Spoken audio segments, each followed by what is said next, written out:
দাদি বলো এই যে তোমার লেগে তো খুশির খবর আছে, তোমার নেত্রী হাসিনা তো দেশে আইতাছে। দেশে আসতেছে আসতেছে। ভালো কথাই ভালো সাংবাদিক পাইছি। একটুরি রোহিঙ্গা আইনা আমার এই বাংলাদেশে ও জায়গা করে দিল কোন হুকুমে?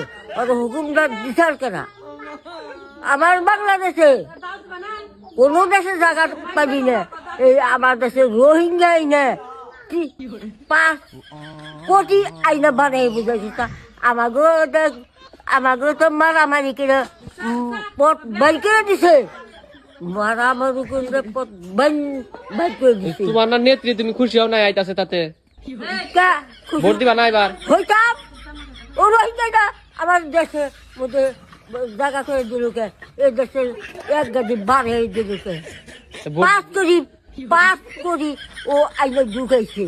ও আবার ভোট দিব, অনেক ভোট দিব, আমি জীবনেও ভোট দিব না।